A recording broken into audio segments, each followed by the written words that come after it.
Hello and welcome back to the Frederick Family Acre. My name's Katrina. And I'm George.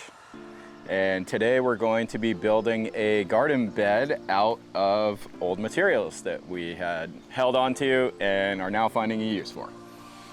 Yes, so back 2020, the beginning of 2020, right after, so sometime between March and June, we did new beds for our boys, and we did like a 4 built-in bunk situation. And we kept all the wood from the bunk beds that we had before, knowing we'd use them for something and not for what. And we also didn't know how expensive wood was going to be. So this is actually benefiting us in a lot of ways. It's cheaper, and it's also going to be a little bit lighter on the environment than throwing those in the dump or trying to resell it on Craigslist, which we probably could have done, but they'd had them for a long time, so I don't know if anybody would have actually wanted them. So we basically started with what looked like this. They are 1x6s, and we broke the whole thing down into individual pieces and then used that as the long sections of the garden bed. We took 2x4 and just cut down 5.5-inch lengths and screwed all the pieces together with using 2x4 as kind of a backing at every joint, and that's where we're at. Previously on this trellis, we had cucamelons, beans, cucumbers, but it was all in grow bags. So the goal for this is, I think we can grow more food, and it's going to be easier to maintain them being watered.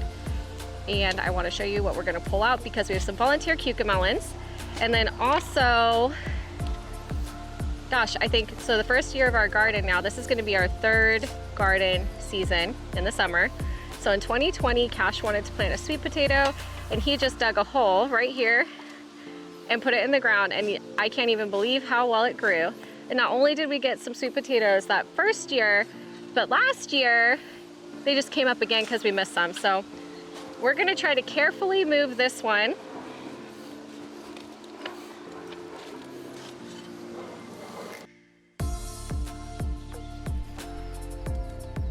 And then I'm gonna try and just move the cucamelons. I'll show those to you guys.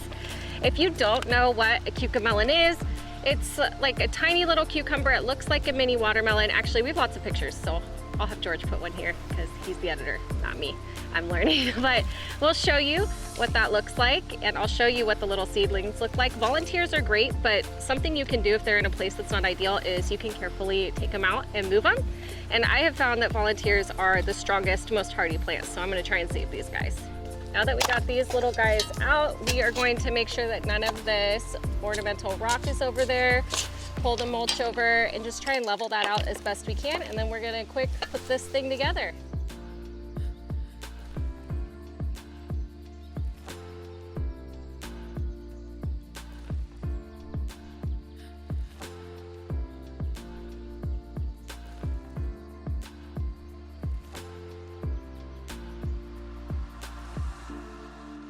Now we are just getting these last couple screws in, then we're gonna scrape out any more mulch, see if we need to dig it out. We don't know if we're going to. We might do the lazy man's way a little bit, see how it works and fix it later.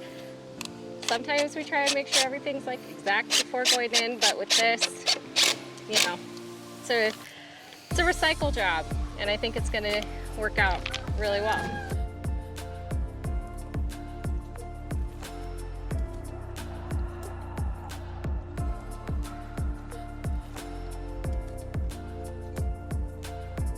Okay, so this is gonna work, I think, better than I thought. We didn't put the trellis in straight, so obviously the bed's not gonna be straight, which, who cares? So we're gonna make this work. We're gonna fill it up with dirt. We're gonna stake it down so it doesn't push out, and then we're gonna plant beans and other things like that in order to use the trellis space. Sometimes you have to choose between something being super, super pretty and something being functional. I actually don't think this looks bad. It's pretty exciting for us. There's actually coloring all over this from our kids. You can see when they were little. But it is nice to have the really nice raised beds. Like we have our corrugated, powder coated, blue garden beds that we got from, I think, gardeners.com. But building a garden as large as we want to, using all of that, could end up being very, very expensive. So this is a great option for when you are trying to save money and still grow a lot of food.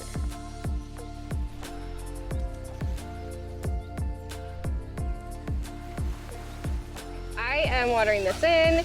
George is finishing topping it off. It's important when you plant a new bed to always water it, and then I'll keep watering this regularly until we plant in it, because you really don't want your soil to dry out, even if you do not have plants in there, because our soil is alive.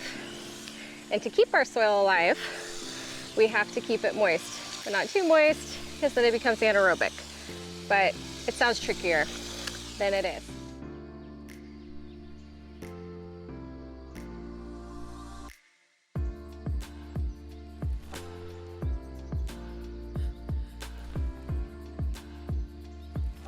We are wrapping up. We just filled everything with dirt, mulched the top, watered it in real good, and we're super stoked on the way it came out. We took something that scrap wood, didn't look great, and then we filled it, and now I think it looks, I mean, really good. I was very surprised, so I'm really happy with it. Me too. I think it's really beautiful, and it's a really fun reminder of our older boys when they were little, and it's just such a fun thing to have in our garden. Every time we look at it, we'll be reminded about them sleeping in it when it was still a bed. Thanks again for hanging out with us while we put it together and filled everything, and yeah. We'll see you guys back here soon. Take care.